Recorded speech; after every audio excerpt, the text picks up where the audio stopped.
Or not. All right, we're live. Oh, we're live. All right. Yep, that's it. That's all there is to it. So, It's not Saturday night either. It's not Saturday night. No, it is. What is it? Wednesday night?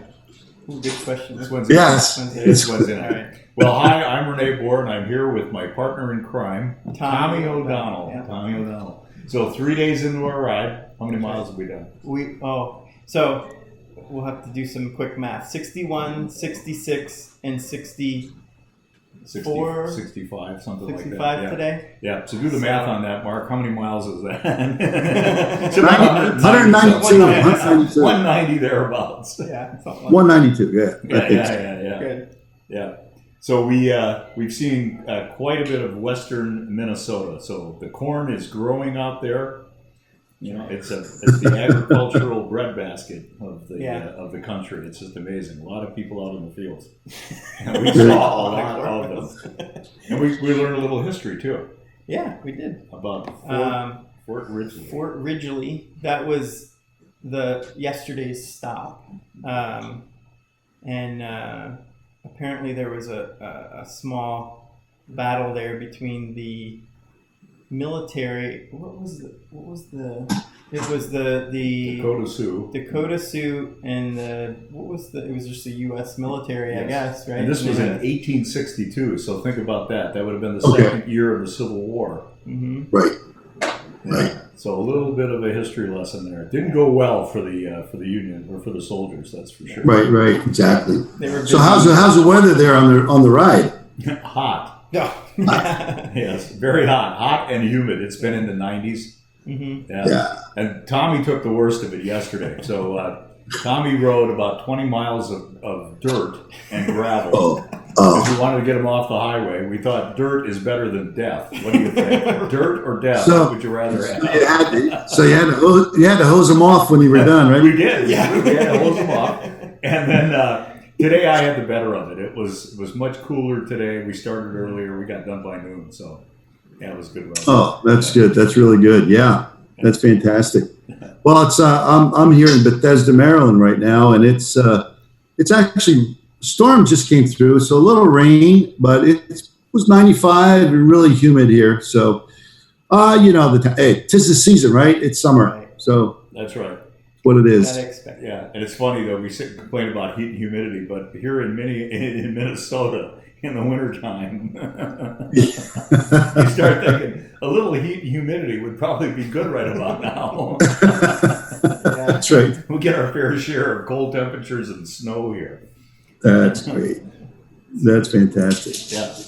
So you just want to, start off by letting you know that we've gotten some great questions from the students at North Lawndale College Prep, and you got get some insights from you on that. But we just want to start by just asking some questions about you, because I know you've got an interesting background, and Tommy shared most of it with me. Right. So this is We have plenty of time to talk on this. We've had a year and a half.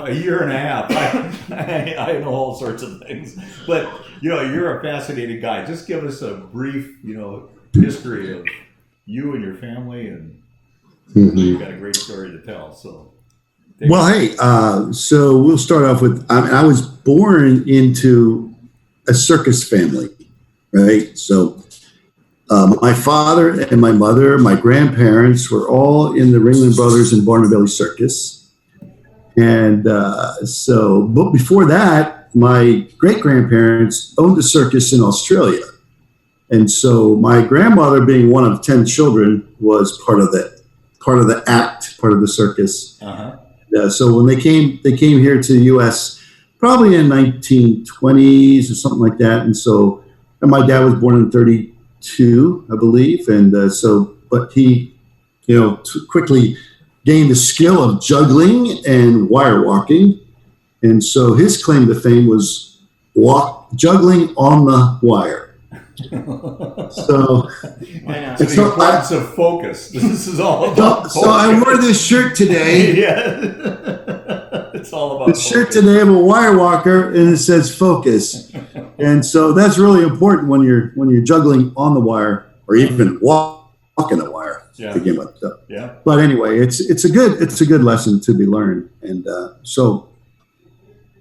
focus on the end and keep the end in mind, type of thing. So that's the important part of kind of walking away. But anyway, he, you know, as we grew up, he got out of, you know, the big top. They got into the Coliseums and, you know, this Madison Square Garden, things like that. But my dad wanted to go on his own, so he did, and so he did some other shows, variety shows back in the day. And so it caused us. I was born in Allentown, Pennsylvania, but then we moved to right outside of Los Angeles. Mm. And so right outside of LA, and I grew up there till my teens, and then we moved back to Allentown. So that's where I grew up. But so a little bit of kind of bouncing around different places to live, and so it was a little bit not that structured in a sense, but I went into the military, and that kind of straightened me out a little bit. But I learned some responsibilities, which was really important, you know, to be responsible. And so it's funny because I was thinking about leadership, and I was thinking about this topic, and you know, it's like I didn't really set out to be a leader, but it was like when people started selecting you to be a leader, it's like they seen qualities in me that I didn't see myself. Mm. And so, you know what I mean? So I gravitated towards that. But one of the things, until about 25 years old, I got to the point where I started to really have an interest in reading, because, and in one of the books that I read, it said that 85% of my success was going to be on how well I deal with people, right? So 85%, and then the 15% was pretty much your technical knowledge, your ability, you know, the skill that you have in your career. Yeah. But that 85% is how well you deal with people. And so I thought, hey, why don't I focus on that? Right? So yeah, the math works out. Yeah, it works out great. So, but anyway, so that's so so I was born in Allentown, lived in LA, moved back downtown, joined the Air Force, and then lived all over the place. And Tommy could tell you that we probably moved about 45 times. And anyway, I joined it. So I joined an engineering company, and I became a project engineer for a company, and I worked on various projects. As one, I started also a laborer in the so as a metal finish guy, as a welder, and then grew up into accounting because I went to school for accounting, and so grew up in that area, and then became a project engineer to build a new facility. And from there, I really gained the knowledge of how to work with people at all levels, and that was so important to me, to be able to work with people at all the different levels. So I think my experience that I had growing up helped me to do that, because I did actually work at the different levels. Yeah. Sure. So that's pretty much. And so I was just thinking about the career highlights. It was interesting to me because when I was I was about 30 years old, probably like that. You know, I was selected to be a project engineer for a new facility, and I got to fly on the corporate jet, which I was thinking, wow, that's amazing. So I never expected that, but I felt like, you know, in my life, it's like if I can focus on doing a good job of what I was assigned to do, and I did that to the best of my ability, then people will recognize that, right? Yeah. So I gave it everything I can, and people will recognize that and then be rewarded for those efforts that I put into it. Yeah. And so I was, which was amazing to me. And but I did have a vision. I did have a vision for my future, referencing the fact that I didn't want to be a spot welder or welder my whole life. You know what I mean? Yeah. And I knew I wanted more. And I had that vision of doing more and being in corporate leadership. And it happened within a very short period of time that I was in that position. So anyway, so career highlights, that would probably be one of them that happened to me. There's a lot more, but I'll just keep it short. And then, so think about educational experiences. So I mean, I did go to school, I did go to college, did all that, but from an educational experience standpoint, I think for me was the books that I've read. You know, at 25 years old, I started to read and read and read. I just couldn't get enough. And I remember reading a small little booklet called Life is Tremendous, Charlie Jones. And I remember reading that, and it says, readers make leaders. And I thought, that's me. I want to be a leader. But I love to read, so it's a perfect match. So I started to read more and more and more. Dale Carnegie book, How to Win Friends, Influence People. You know, Frank Bettger on How I Raised Myself from Failure to Success. There's so many, Napoleon Hill, Think and Grow Rich. Yep. So all those books, that people have read, I've read, and it actually helped me to get from where I was to where I actually wanted to be, which is amazing. Yeah. And of course, and now I continue my educational experience by continuing to read. And, I am a success principle trainer for Jack Canfield. So Jack Canfield written a book called Success Principles. And he's one of the co-authors of Chicken Soup for the Soul series. Sure. So he has a training program that I went through, and I am now a trainer for that program. And I train and I conduct workshops. Yeah. And what's really, for me, is I conduct workshops at different places. Like one place I conduct workshops is in the prison. So I teach inmates who are going to be getting out of prison within a 2-year period of time. I teach them success principles. Yeah. And those are really valuable tools that, that I've learned that I love to teach to others. Yeah. So I do that. So what would those success principles be if you had to say like top 3 or 4?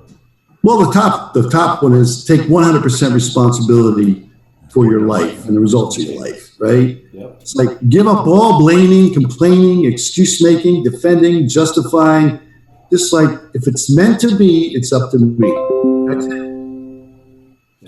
Yep. And then decide what you want. Yep. Really decide what you want. And a lot of people, when I talked about what do you want in your life, and they're like, I never thought about that. Yep. Right? So in doing that, discovering what you really want, deciding what you want to do, what you want to be, what you want to have, it's a really important step in the process to get you to think about that, right? Yep. And so then from there to plan your vision for the future. What is it that you want? We look at 7 different areas of your life. We talk about relationships, financial, fun and recreation, charitable contributions, and all those things that are really important to have a balanced life. Because you can have a lot of money, be very successful, but not be happy. Yeah. Right? Oh, yeah, and that for sure. Happens to a lot of people. Yeah, very, very good. What's the most valuable lesson that you've learned in life? And how old are you now? About 120, I think, something like that. That's what Tommy was saying. My birthday's August 24th, and I'll be 100. It's all right to beef it up a little bit. I was at a sign today along the highway, and I told Tommy my goal in life is to live to be 126. Yeah. So as I'm motoring along, I happen to notice the mileage signs going by. 126. I said to Tommy, get ready to stop at mile marker 126. We have to get a photo. That's right. Yeah, we actually. So we have your grandson in the photo. Yeah. And we'll have to post that. Yeah. That's good. Nice little reminder. Yeah. I'm actually going to be 62 August 24th. You spring chicken. You So you got a long way to go. I mean, come on. Right. So, I think when I think about the most valuable lessons I've learned, is I will tell you, if you want to gather honey, don't kick over the beehive. That's the title of the first chapter in Dale Carnegie's book. If you want to gather honey, don't kick over the beehive. No criticizing, no condemning, no complaining about other people. Because I tell you what, when you do that, it creates resentment. and it really hinders your relationships with other people. Yeah. Yeah. So that's a really valuable lesson. I mean, there's a whole lot more, but Yeah. Yep. No, that's great. I'm always looking for notable quotes. So you don't mind if I tell everybody I thought of this one. Oh, that's great. That's great. So here's a question that we've asked everyone, and I asked this of Tommy the other day. Who's been the biggest influence on your life? Who's made the biggest impact? So well, there's a lot of people, but I would say if I had to choose one that rises to the top, it's my mother. So it's hard to, and it's funny, as soon as I say my mother, I get emotional. But my mom, because she's talk about resilience and talk about all those things. She's perseverance and I always call her my silent teacher. Because I looked at the way she responded to things that were happening in her life. And she had so much of a forgiving spirit. She was a giver and she loved people and she would love to have fun. But most importantly, she was a forgiving spirit. Yeah. And she just knew how to look beyond, the current situation. Mm-hmm. To what she really wanted it to be. Future. And so I had so many good lessons learned from her. I actually started to write about it. I woke up one morning about 3 a.m. and it was like I was having a conversation with my mother. Yeah. Mm-hmm. But it was like just meditating and writing and just thinking about all the things that she had gone through in her life and how she taught me so much. Yeah. So yes. Yeah. So she would be my number one teacher. Yeah. Well, that's great. So do we want to tee up some questions? Yeah, absolutely. So you want to start with? We'll start with your with the third question, right? The one about open-mindedness, right? From Mackenzie. So and then we'll go back and ask you a couple. Just your thoughts on the previous two questions about resiliency and setting expectations. Yeah. So So the question from Mackenzie. Let me see if I can. Incidentally, while Tommy's doing that, there we go. You mentioned your mom. One of the most precious things that I have is my mom passed away from ALS, and toward the end, when she was still able to talk, she recorded about 3 hours of audio tapes. Oh wow! And so I have those on, which I've now put on, digitized and put on my smartphone. So it's kind of fun as I'm driving in the car every once in a while. Yeah. So wow, that's really cool. Pop in that and listen to mom. That's fantastic. That's awesome. Yes, that's great. So Mackenzie's question. All right, yeah. So how do you stay open-minded in situations that make you uncomfortable or that you are not used to?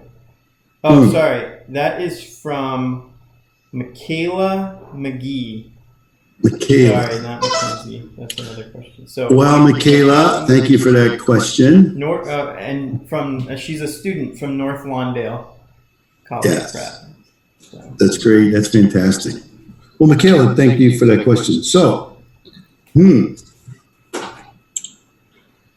over the years, I've learned dealing with a lot of different people, whether it be with homeless people on the streets, whether it be with people in the prisons, people in the corporate environment, people that work for me, people that I work for, and I always, it's almost like this. Sometimes you think that the truth. The truth, and you think, everybody else doesn't really know the truth. But I quickly realized that, it's like I don't have the corner on truth. It's like, so what I've done over the years has been in the sense of being open-minded, is be a good listener. So I like to listen to people talk because I really want to understand what they believe, why they believe that.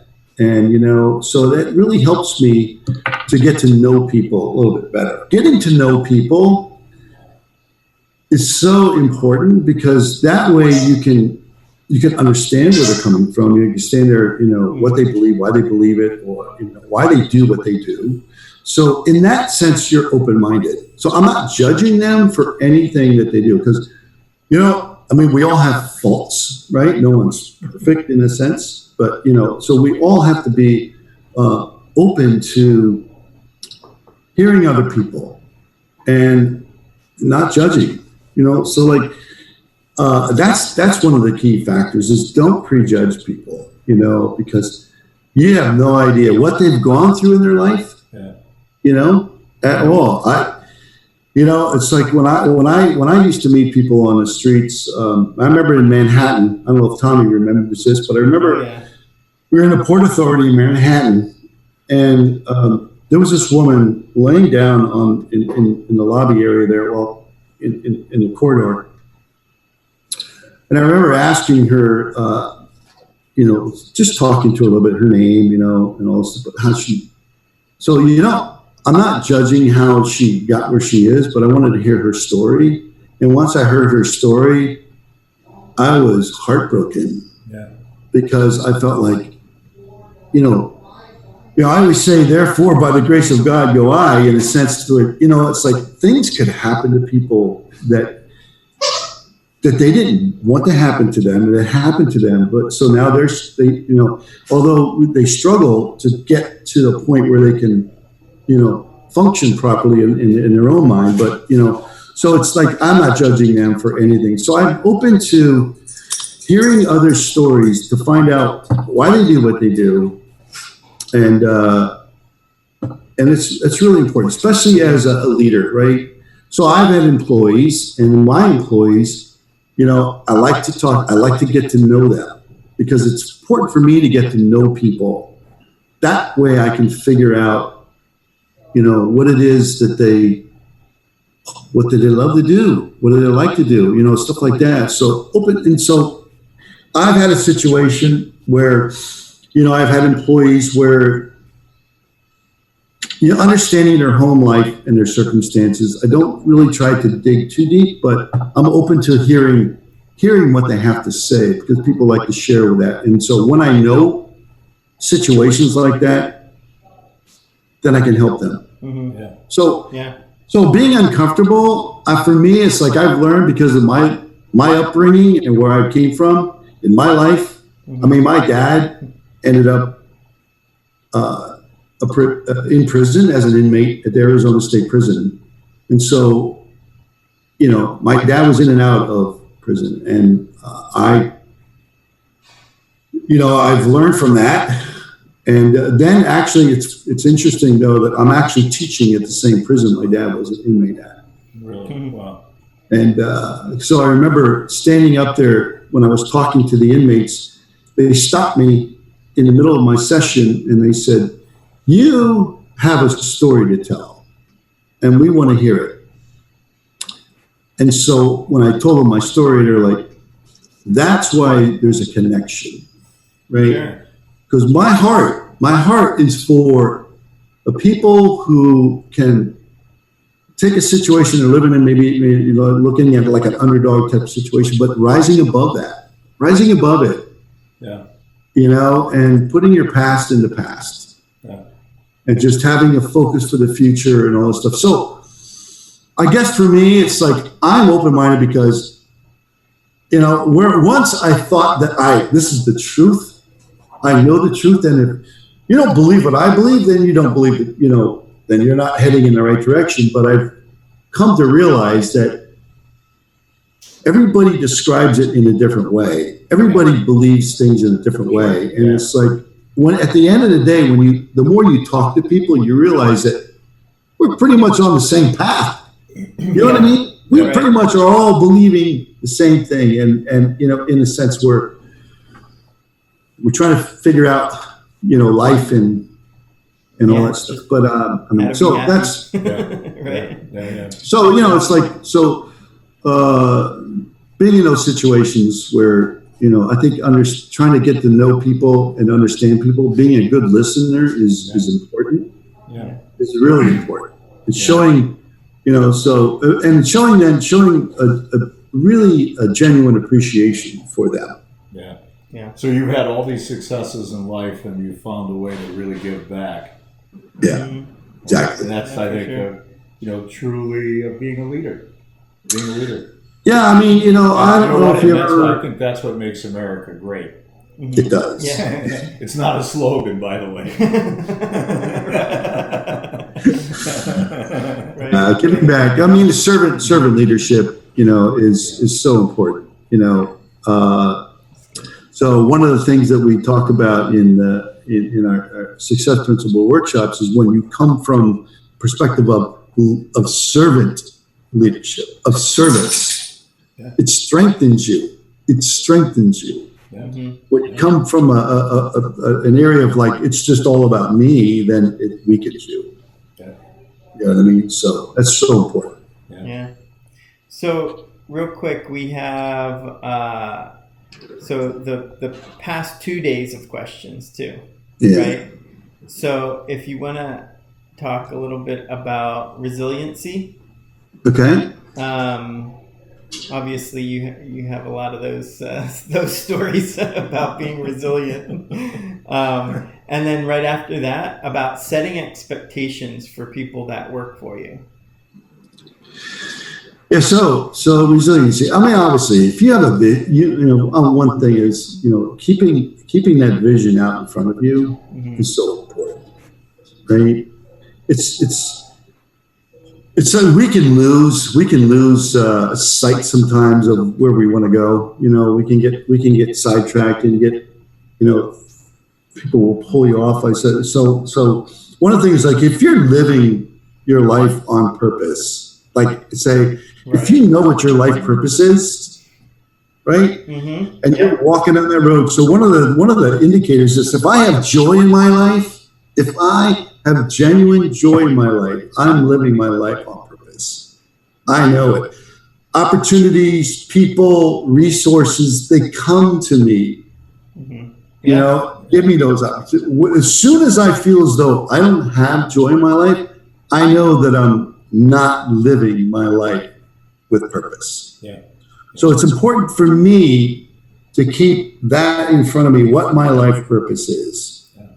What my passions are, what I love to do, things like that. So I have all the stuff written on little cards, and I have it posted on my wall. I have a vision board in my yeah, you were showing me that earlier, right? With all your posters in the back. It's so resilient. So to help you stay, I think about resilience. I say focus. To stay focused, staying focused. It helps you to be resilient. So you get through anything, any issue, any problem, all that stuff that you face.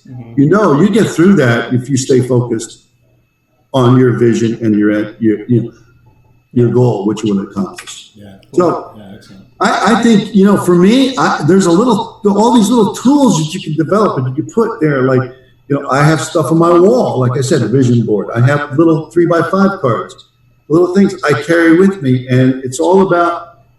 And no matter where I go, no matter where I work, I put stuff up on a wall to keep myself reminded of what it is where my focus is and where I want to go. Sure. Yeah. So that helps you to push through and to be resilient. Yeah. Very good. Cool. So what's and the next then one? Setting expectations then for your employees. Well, so that's a good question. So my expectations for employees. One thing is I have to set my own expectations for myself first. Okay. All right. So I have to look at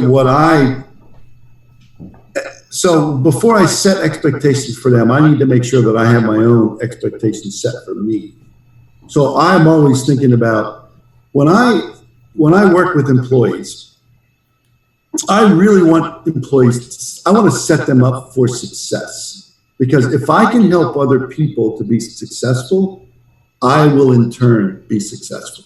Yeah. So I really look at, have I set up my employees for success? If I give them a job, first of all, you find out, do I have the right person in the right seat type of thing? Do I have, you know what I mean? All those things. So I look at the qualities of the person. I want them to be successful. So why would I put that person in the wrong seat? So I wouldn't do that. I would evaluate the person, their strengths, their weaknesses, all that stuff, and I get to know them, know what they're good at, and put them in the right seat. Yeah, so for sure. Then we develop a plan for their future, but it's their plan. So it's not my expectations, it's their expectations. Mm-hmm. See what I'm saying? Yeah. So that's one of the things, and so then I help them accomplish what they actually want to do. Sure. Yeah. And so that's good. That's what, what I'm saying. So it's not necessarily, listen, I need you to meet this deadline by this date. That's my expectation, and not help them get to where they want to be, exactly. where I want them to be. You know what I mean? But it's got to be a joint effort. It can't be just me telling them what to do. Yeah. It's like, I want to help create an environment that it's like they established what they want, and then I try to help them get there. Makes sense. Very good. They're going to own it then, for Very sure. good. Then they're going to own it, right? Yeah. Hey, it's been such a pleasure talking to you and having you on this. It's program. been good to be here. And is it true that you're gonna meet us on the route as we get So Tommy and I were talking about that. We're thinking about August, what, 2nd, 3rd, somewhere in there? Somewhere in there, 2nd, 3rd. It was like right around Syracuse area, right? So I'm thinking I'm going to drive north. I'm going to drive north to Syracuse and meet you guys on the road. That would be awesome. Are you going to put in a few miles with us? I will. I probably don't have a bike like you have, but I have a hybrid bike. It's probably doesn't. Hybrid is good. That's good. As long as you have 2 wheels on the pavement, that's always good. 2 wheels. Yeah, unless you want to do a unicycle. Yeah. Don't show off. But I was actually hoping that Tommy would drive along the side of the road, and I could just hold on to the yard. Hold on to the mirror. That safety last. We'll definitely. I'm going to definitely join you guys on the trip. Okay, excellent. Thank you so much. Yeah. Thank you. Sure. Thank you guys. Hey, you know what? Thank you guys, both of you guys, for doing what you're doing. It's. I know it's fun. You're having a lot of fun, and it's a good thing. But I know the purpose of it. I know the reason why you're doing it. Yeah. And that's amazing to help the students there at Lawndale, right? North Lawndale, to and help them accomplish all that they want to accomplish. And help the leadership team there to provide, the service that they can to their students, which is really, really important, I think. So, I mean, I think last year when I listened to I heard some of the statistics as far as the graduation rates, the completion in college, and all that stuff. I think that's awesome and amazing. And, the more we do that, the better it's going to be. Yeah, for sure. Yeah. So cool. Thanks, guys, and keep up the great work. Yeah, thank you. All right, we will. I look forward to meeting you personally. Yeah. And incidentally, I've always wanted to learn how to weld. I'm serious. Specifically spot weld. Laying a bead would be great. I would love to learn how to do that. I don't have enough things to lose focus on. So some of those things you just got to delegate. Hang on, I gotta write that down. Make sure to delegate welding. Okay, very good. Thanks again, Mark. All right. See you guys. Good. Yeah. Thanks. Good. All right. Talk to you later. You too. We'll see you. Bye. All right. Bye.